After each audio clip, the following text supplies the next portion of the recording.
housekeeping before we get started. This is being recorded and will be available from LBDA in just a few days, so please check your inbox for an email from LBDA with the link that will be on our YouTube page.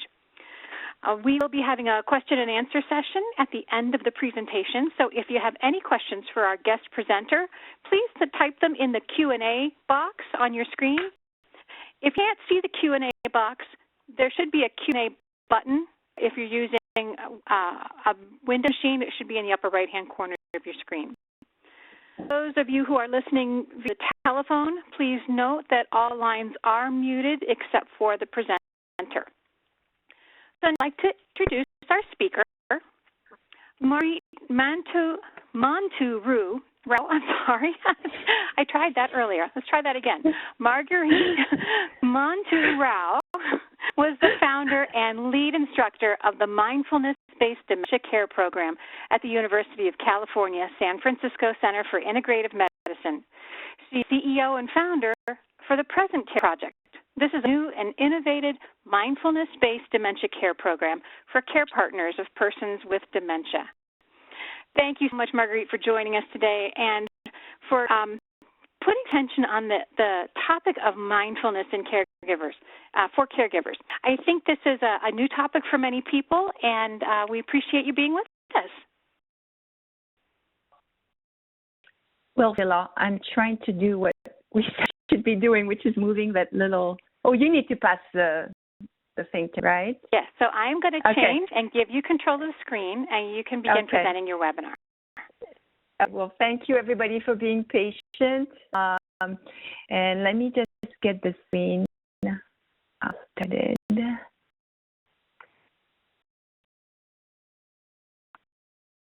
Here we can see the little slide. Yes. I can't see it yet. Have you selected share? Oh, hold on.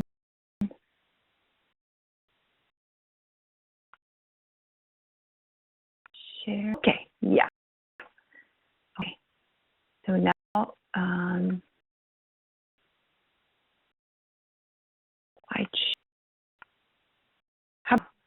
okay. Oh, thank you. Yeah, I'm always delighted to share mindfulness with especially people who have not been familiar with it so far. And Angela and Nicole, I just want to thank you for this opportunity. It's always a little bit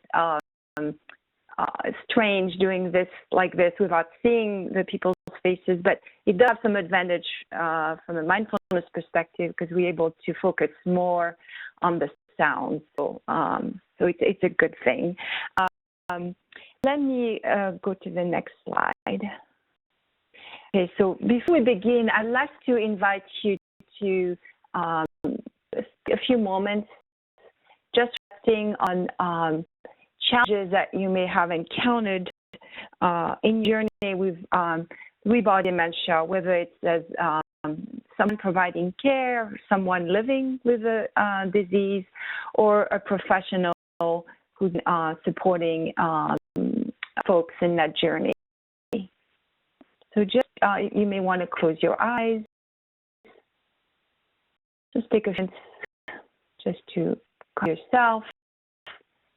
And what do you see as you think about the word challenge? What comes up for you? It could be image, it could be words, it could be a day.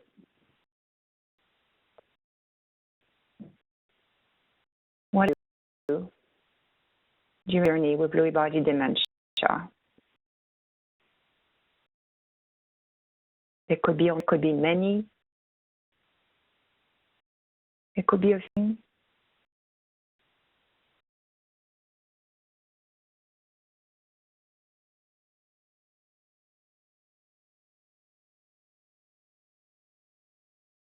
All that never came up for you, and shift to what happens when we experience stress, which I would probably almost always a part of this journey with Lewy body dementia, and what it does to us in terms of the stress response and really physically also for us. So what you see here is a chromosome, and at the end, the green tips are telomeres, and they're the protective tips, which prevents us from aging prematurely. And there's been some research at UCSF done in Elizabeth Blackburn's lab that has shown that actually chronic stress, including stress of caring for someone with dementia, or parents involved in chronic caregiving for their children, and assume also stress for people who are living with a chronic disease like Lewy body dementia. That what it does, it actually unravels those tips, telomeres, and they get frayed and they no longer do their job of protecting chromosomes. And what that means for us, it's really premature cellular aging. So we are, because of stress, we age prematurely. And so obviously that is not a good thing. And that helps me to segue into illness, actually, because there's been some research done also on telomeres and chromosomes that has shown that when we practice mindfulness, we have a chance of reversing the effect of stress. So Andre mentioned that many of you are not familiar with mindfulness. So I'm going to give you a very simple definition, which is mindfulness is simply the practice of being aware of a present moment. We do that on purpose, with intention, and without judgment, which we welcome whatever it is that we notice in the present moment. So what that may seem simple, it's the challenge is in the practice itself. And we're going to do you get a chance to do a few practices during the next half hour or so.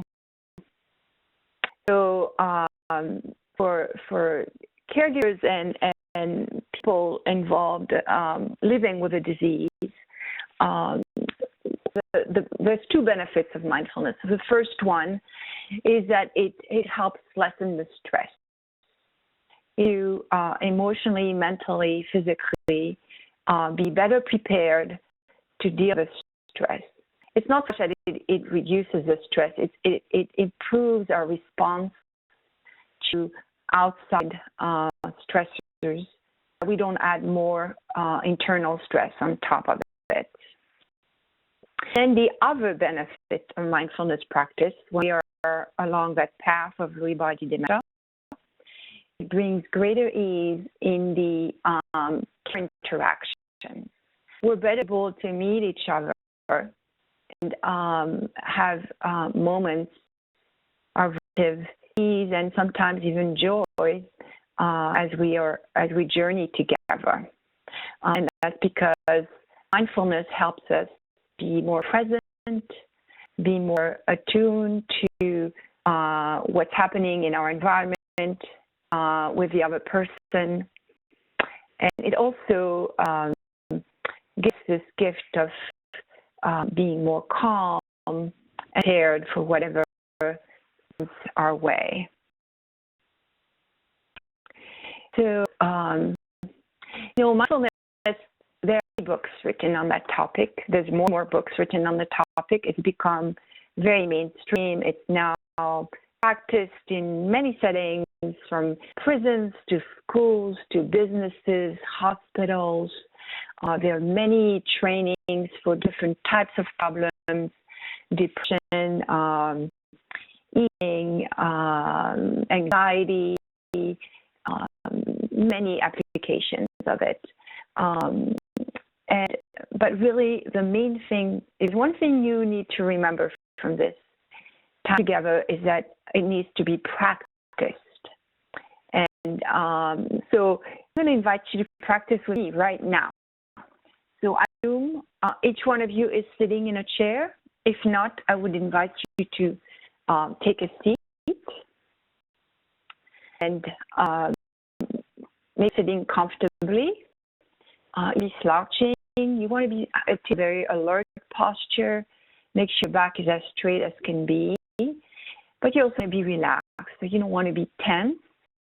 Make sure you relax your shoulders, your neck. You can place your hands on your lap. Feet are on the ground. If your legs are crossed, you want to uncross them. And then close our eyes. And the reason we close our eyes is to turn off some of the distraction that comes from visual sense. And we may have had a long day already behind us, rushed to at this webinar. We had done a lot of talking, activities. So this may be our first chance to actually sit and calm and all our senses. So we just do just that. Kind of I'm aware of the whole experience of sitting together with our eyes closed. And ourselves, and step away from our head a little bit.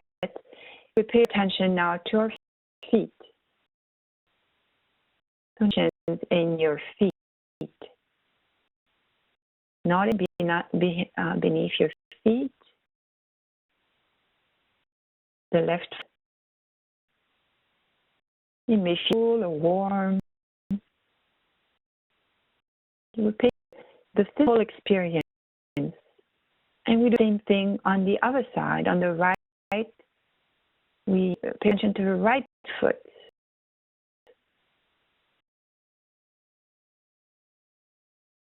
And point of contact, that would be the hands touching each other or touching your lap. And again, paying attention to the sensation. Maybe in different parts of the hands, or from left and the right hand. The sense between the underside of the hands and the top of the hands. And then place where buttocks are touching the seat of the chair. So the buttocks supported, chins up and down.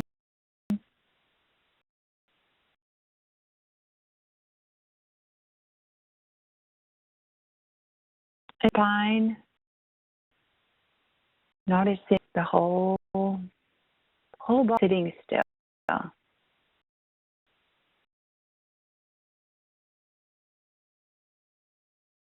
And within,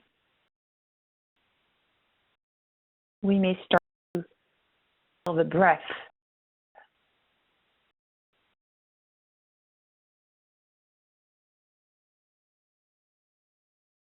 Notice where the breath is most present. Maybe in the belly, others it may be in the chest or other part of the body.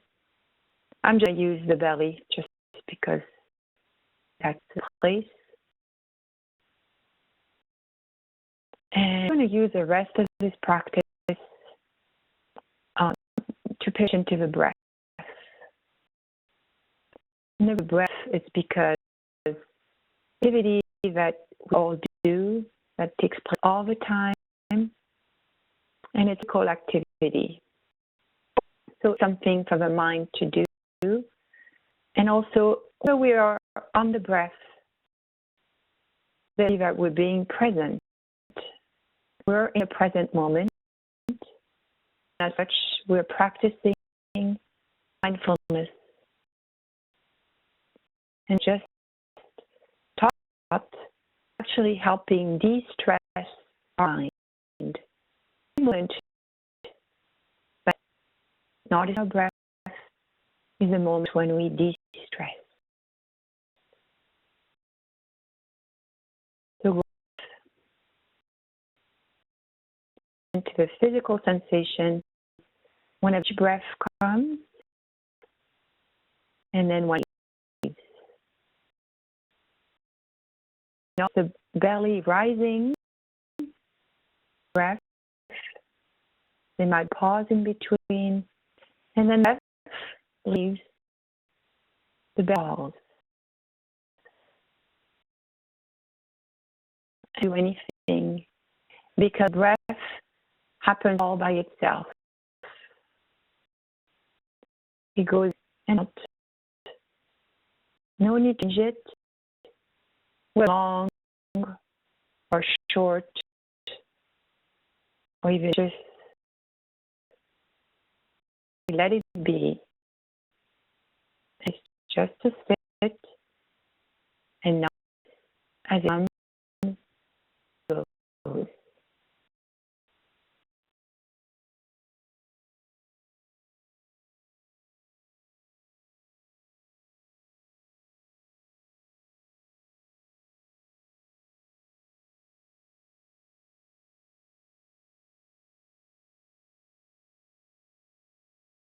So because it was busy all day, it'd be hard for it to turn off. It probably is hard for it to turn off. That we may notice some thoughts. So it's not about turning off the thoughts. It's not trying to force the mind to not think, because that's impossible. When the thoughts arise, if we just notice what is taking place, what is coming, we know that, and then we don't indulge in it. We just go back to the breathing. We do that as often as necessary, which could be many times. So, notice.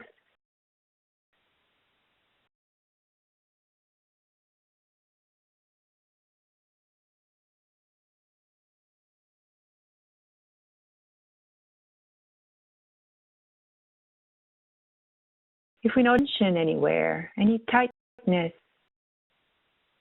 thoughts, we simply space the breath.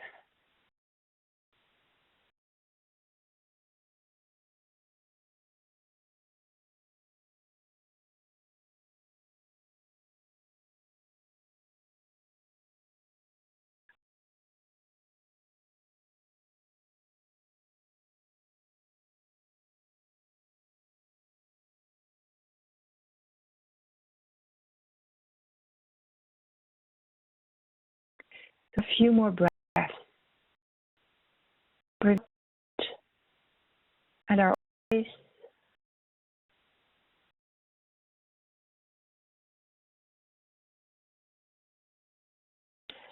When you're ready, opening the eyes slowly. Noticing time of transition to the light and your surroundings.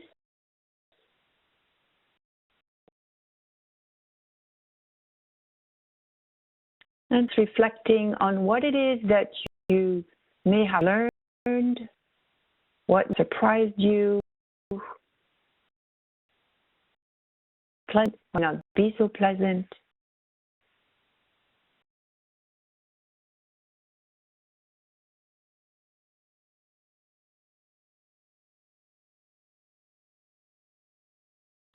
So this just did something that you can do every day. I think we practice for about 5 to 10 minutes here. So you can in the morning. I purposely kept it simple, just the breath. So it's easy to remember and follow just by yourself. You can also listen to podcasts. They're cast on my website.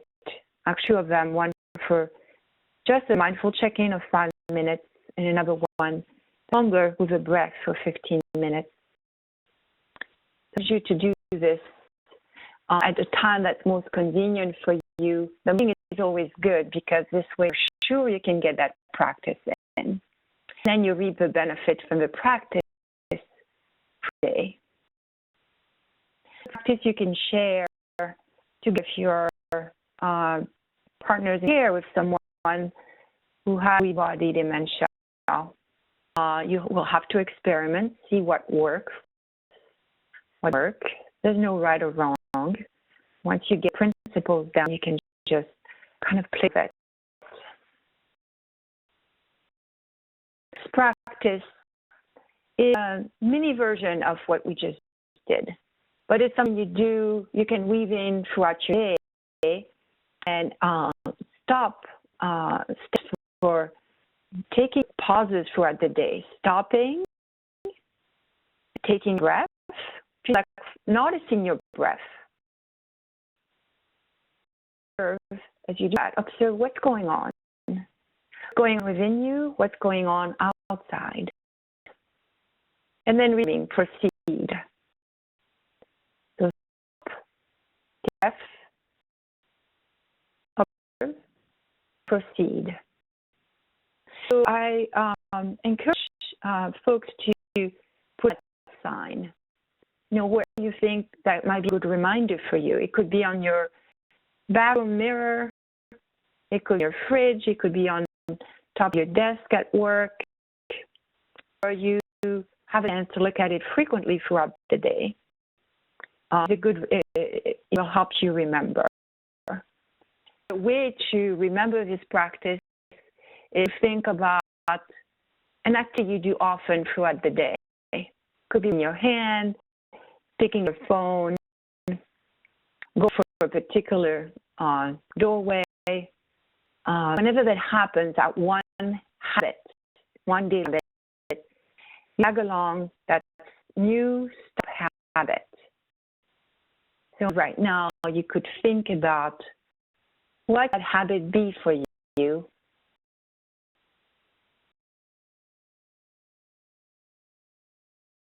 Next few days to practice that.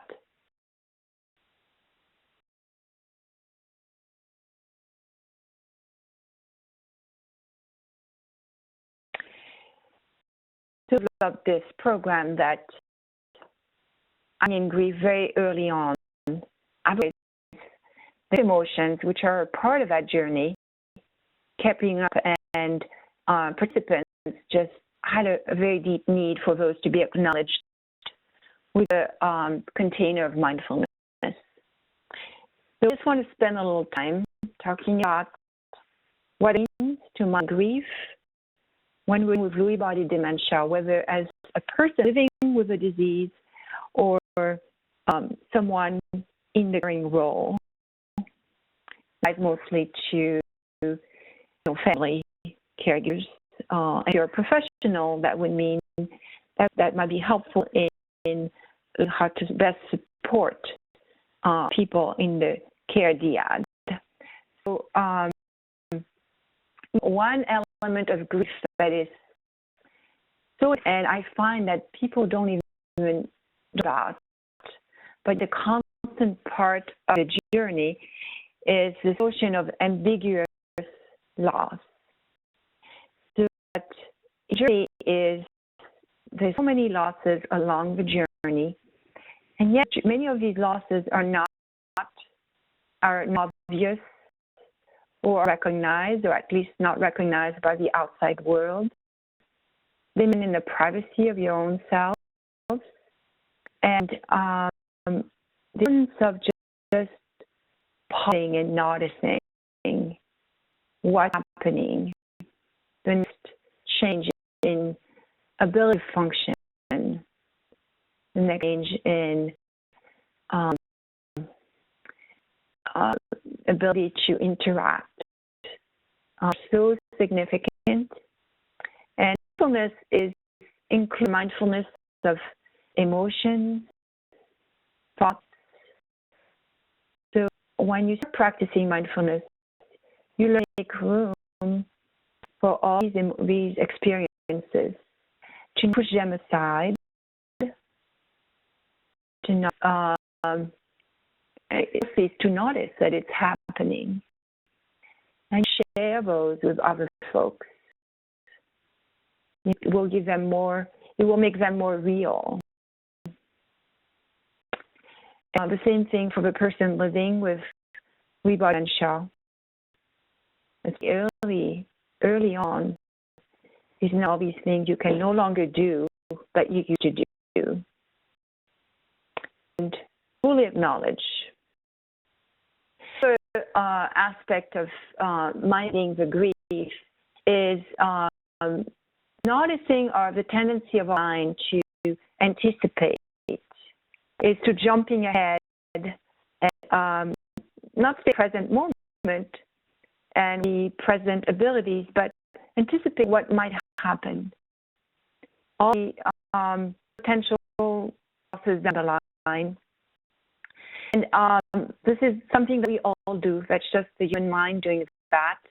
With mindfulness, we notice those tendencies.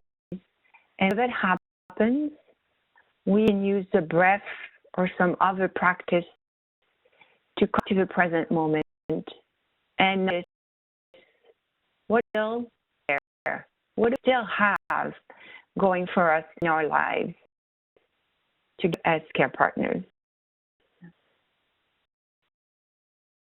So helps us notice the mind tendency to things they are, and bringing to some things we had that are no longer possible. So this is about stepping back and noticing what mind is doing, and not getting swept into the stories that we create with our minds often, but notice the story making and say, wait, this is not helpful. This is core on happiness and choice. I can go back to the present moment and focus on what is, rather than what I wish was or what I'm afraid is going to happen.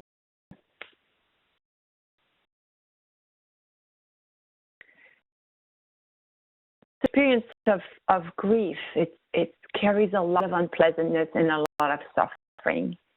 And it's not just the grief when we are going that path of dementia, is a lot of other situations that we experience. So this next practice that we're going to do together, I found is extremely helpful for the person on the end and the person on the receiving end, is the practice of noticing the quality of our feelings moment to moment. And so I'm going to invite to sit and join me in this practice. We're then going to close our eyes.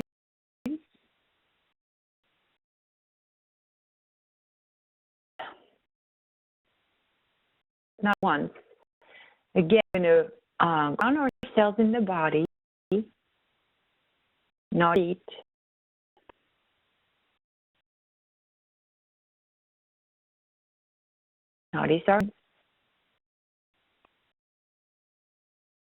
Notice the fast whole body, and then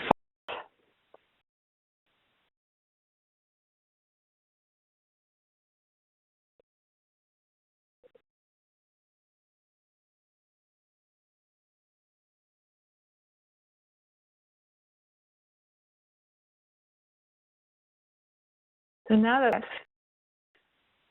I want you to notice one simple thing, which is the quality of your experience in the moment, pleasant or pleasant. Just right now. Would you say it, or is it unpleasant?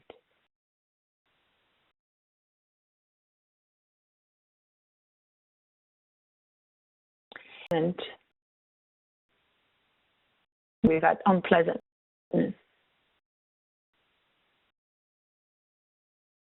You want to push away anything that feels unpleasant. You can't away from it. Our stomach tight.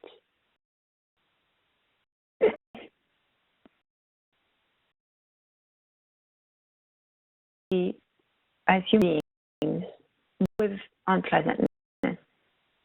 So my practice is about noticing the unpleasantness and noticing how we are with it, not to change anything. And you're finding that this moment is pleasant, of a quality, pleasant. You could say to yourself quietly in your mind, pleasant, pleasant. And then how we love the pleasantness. Just want it.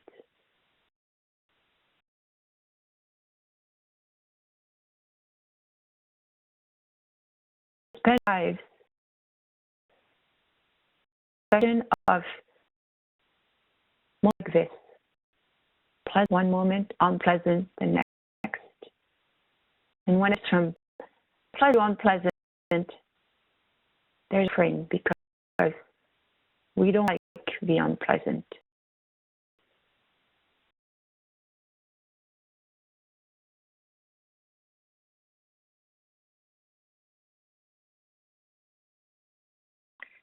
This week, because you're sitting, eyes closed, or into your daily life, and something unpleasant comes up, just make it.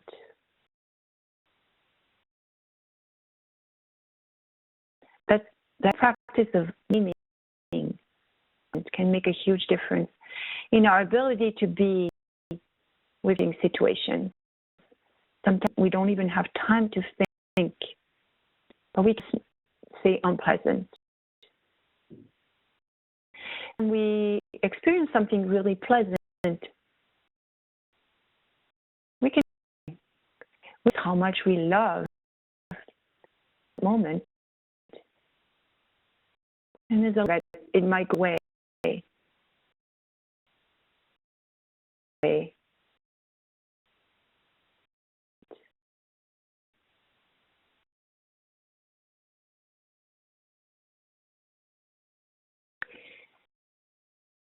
So use another practice and throwing a lot of practices at you. This is like going to a restaurant and sampling a few appetizers here. But it's just to give you an idea of what's possible with mindfulness.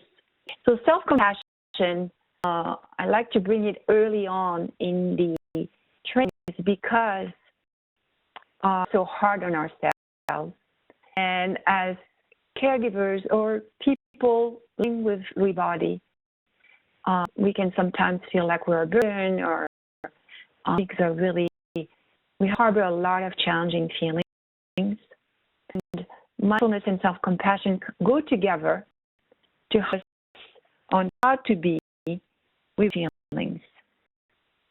So I'm going to do a short practice with you. I want you to close your eyes.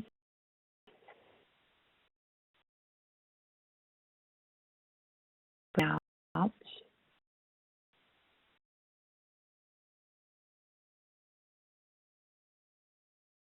And then our heart.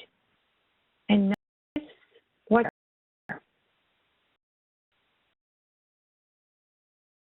and you may only experience pleasant emotion. But let's say if it was challenging emotion, if it was grief or frustration or guilt or remorse, then practice is about noticing those emotions, not shying away from them. The second step is recognizing that emotions is part of a journey, this journey of down path of dementia. That mistakes we're not the best we can. and it is as a human journey as a person with a disease or receiving the care or the care. The step in self-compassion tools for this humanness, universal quality, having a very much alive heart that can all these different emotions. May I feel compassion for myself. May I have myself as much as I can.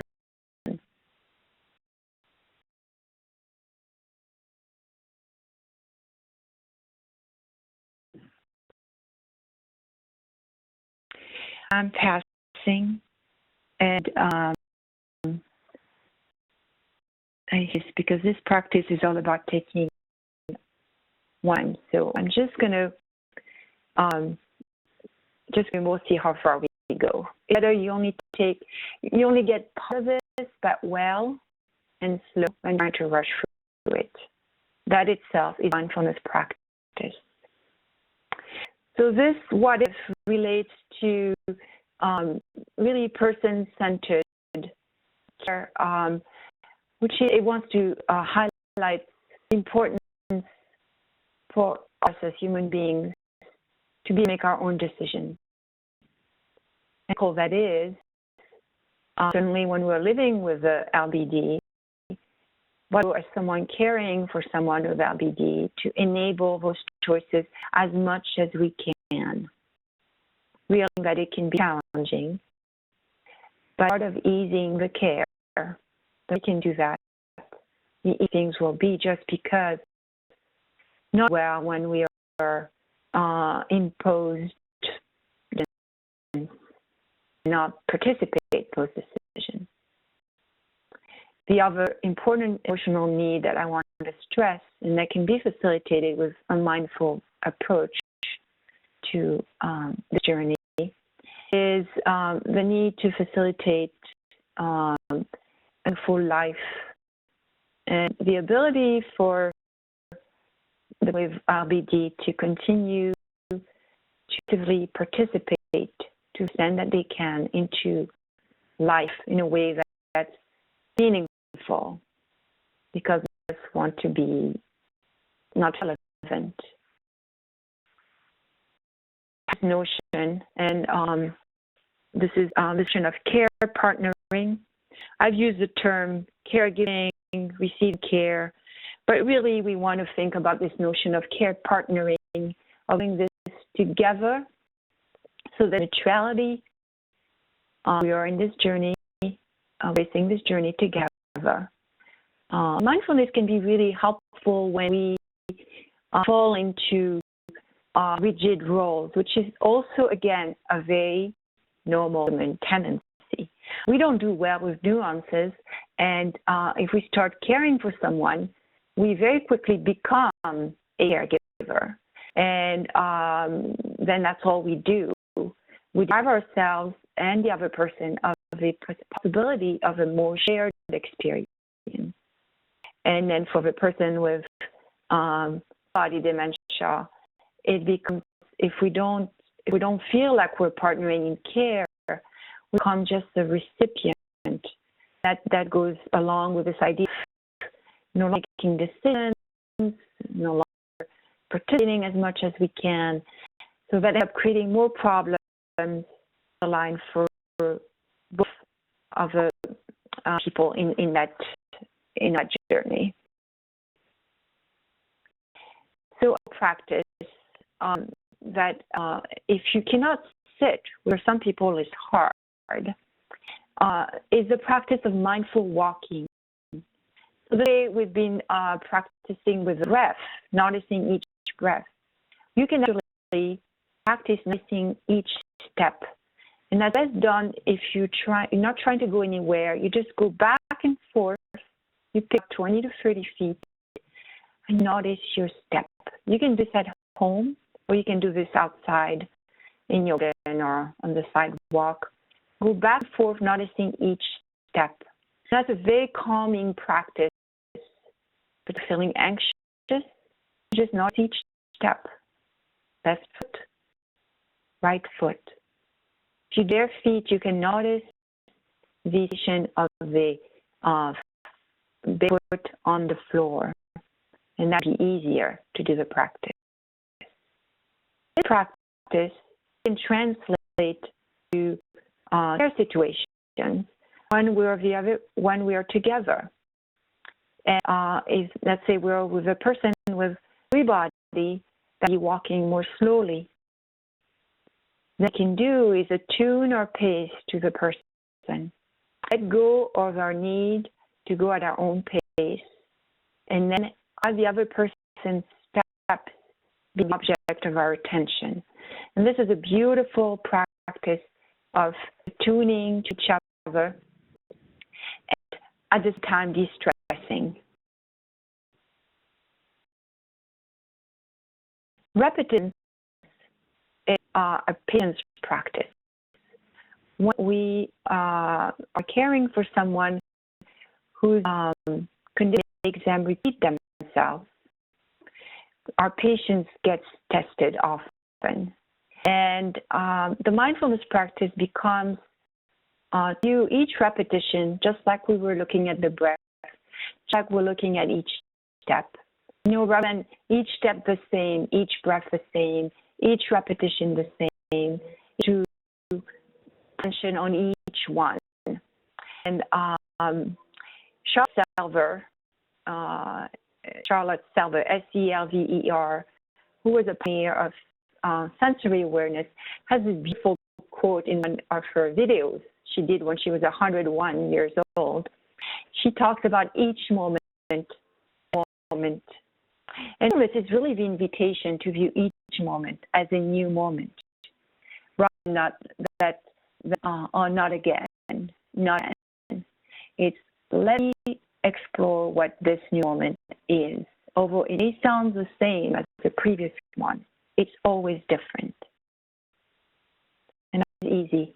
This is just an invitation to practice and see what happens.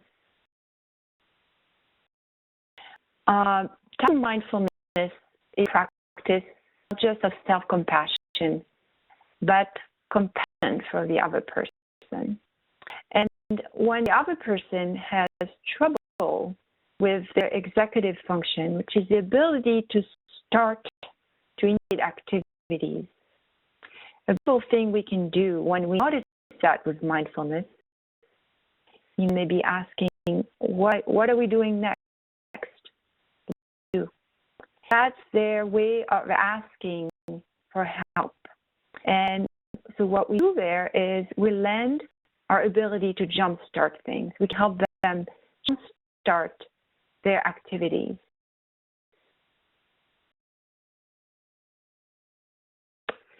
One challenge that may come up with Lewy body is this challenge of fluctuating cognition, not knowing what to expect moment to the next.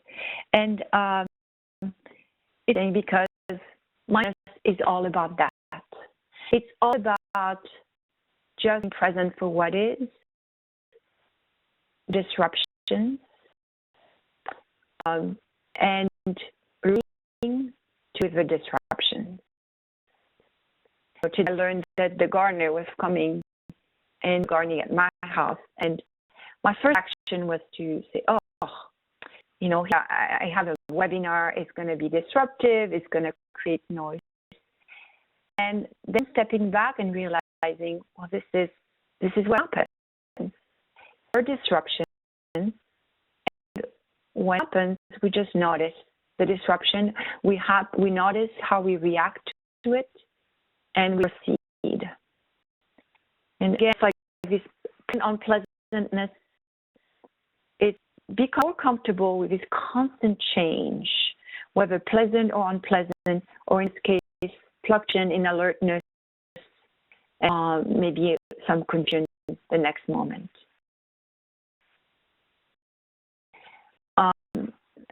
Next is thinking about sensory awareness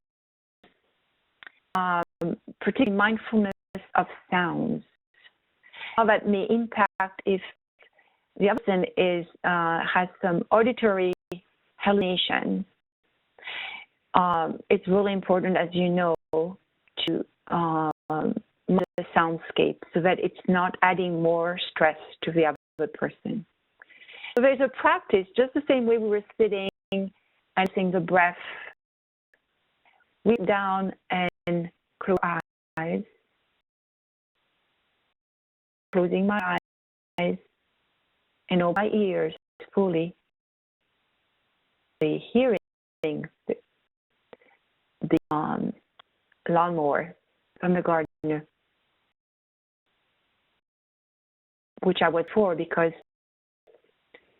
our whole brain can shut off extra sensory auditory stimuli, but it becomes more difficult. So mindful open all channels and all stimuli. Then you have a chance of altering the soundscape so that it's not so stressful for the person. We can do the same with visual stimuli.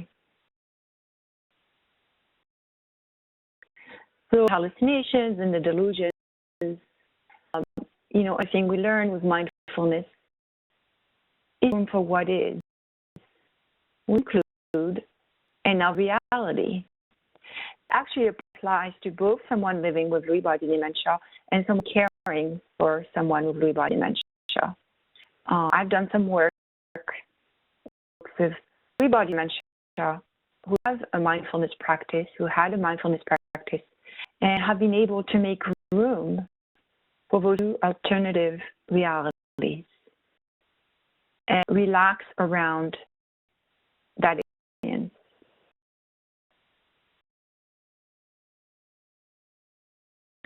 I'm going to pause and I'm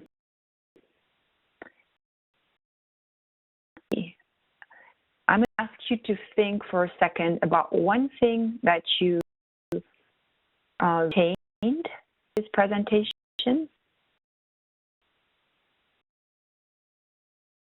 What's the one that struck the most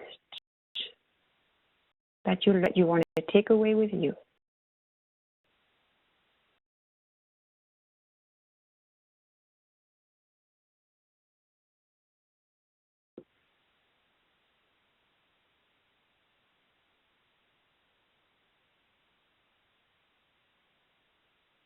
Okay, so I'm going to turn I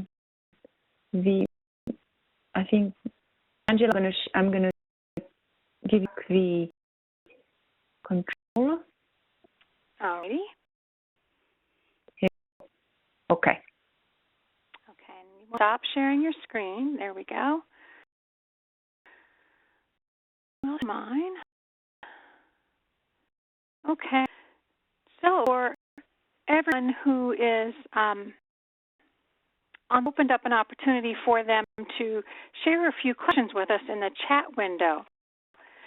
And we have a few of them right off the top that we'd like to have you talk. The first question is, can mindfulness keep one's mind from racing when trying to sleep? Actually, a lot of persons I've been working with use mindfulness when they can't fall asleep. It's kind of like, if I can't sleep, I might as well practice mindfulness because I know I'll be distressing. So we go first of the wanting to sleep is with the first step, and just being with the racing. Be with it, not trying to stop it, but then using the breath the way we've been doing. Just keep going back to the breath. And whenever line goes back, it's just go back to observe the thinking activity and then go back to the breath. Do that often as necessary. So fascinating of the desire to sleep, and just by focusing on the thoughts that are there and whatnot can provide that. It will, it will give a chance for the mind to kind of settle a little bit. Wonderful. Next question is in what way is mindfulness different than meditation? It's that mindfulness is our 21st century version of medicine, and it's the additional mindfulness stripped of any kind of Buddhist reference, and it's really now very deeply steeped into neuroscience. And basically every university in the country is doing research on mindfulness and its benefits on the brain. With the old, the word meditation is kind of loaded with all kinds of associations that people, mindfulness have found not so helpful. But if you want to call it meditation, it helps you. Not a problem. Okay. Somebody posted a comment, mindful of space and time. They didn't go into detail here, but to give us some perspective of how focusing on one's surroundings, for example, one's location and awareness of where they are in space and time, how might that be of help? So that's kind of what I was alluding to in the last, when I was talking about sensory awareness. Is awareness of one's environment is important. It's not just the sound, but it's also, as you are with the other person, noticing how they look, not speaking, what they experience, and this is all going to be through visual cues. So same we were doing with the sound. It's just paying attention to the temperature. Is it too hot? Is it too cold? Is there much wind? Should we be changing the environment? Is there activity?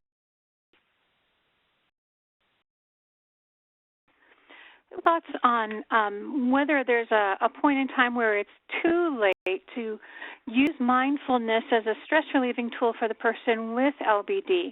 I could envision talking someone through mindfulness practice early in the disorder. I imagine that there are times where they may have a hard time focusing on it, but I can also see using it at different stages throughout the disease. So from your experience, see this being woven into the progression of dementia and LBD specifically? Yeah. I've had a good fortune with teaching care partners to practice with LBD even late in the disease, but it just needs to be adapted, shorter practice, completely guided, not leaving too much time without speaking, and also sometimes holding the person's hand, or it could just be, let us sit together, you may hold the person's hand and just enjoy the scenery. Let's just sit there quietly, and maybe you do the practice. You focus on your breath, and you'll notice that the other person's breath will also slow. It's this contagious effect of mindfulness. And you could also do a mindfulness of sound. You could say, well, let's pay attention to the sound right now. What do you hear? Be this mindful walking slowly. Let us walk. I walk with you, and as you walk really slowly with a person, then just step 1, 2, 1, 2, and relax into that rhythm. And do it. It could be very short. As it gets in the disease, it can be just a minute. I work part-time at a assisted living community that has people, all through the whole course of the disease, and we have those practices every day, residents. That's wonderful. wonderful. I think it's an opportunity that so many people don't have the chance to participate in because they haven't been exposed to it. We have another question here. Somebody asks if you would discuss mindfulness in the context of the caregiver as distinct from someone with early LBD. How can the caregiver, use mindfulness in very early stages of the disease? Oh, yeah. Well, I think there you just listen. You can listen to a podcast together. You could say, let's share. This is the wonderful thing to share together. This if that the person is interested, if that's helpful, is to do together. Set some time. We're going to put a podcast and we're going to listen to it together, and then you can compare notes and say, well, how was it for you? And you start slow. You do 5 minutes. And then you can do 15 minutes.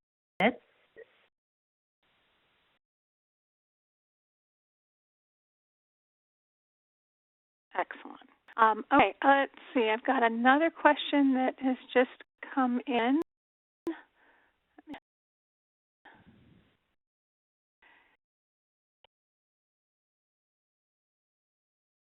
Combining mindfulness and the sense of smell might be helpful for someone who's later in the disease.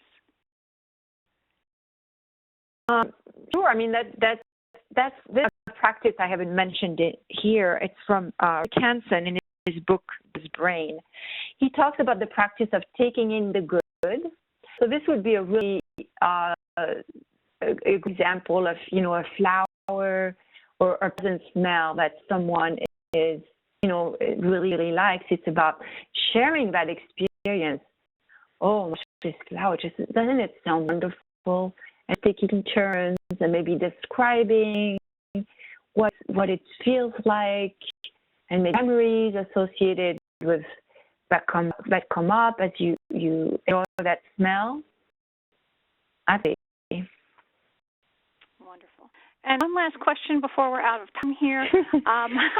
One of our attendees would like to know if there's a way that we can, in caregivers, to use this to help again their stress and help their interactions with the person with LBD be more positive, and about using this proactively rather than being reactive to the disease. How have you found it helpful to introduce this as a tool to people who may not realize they need it?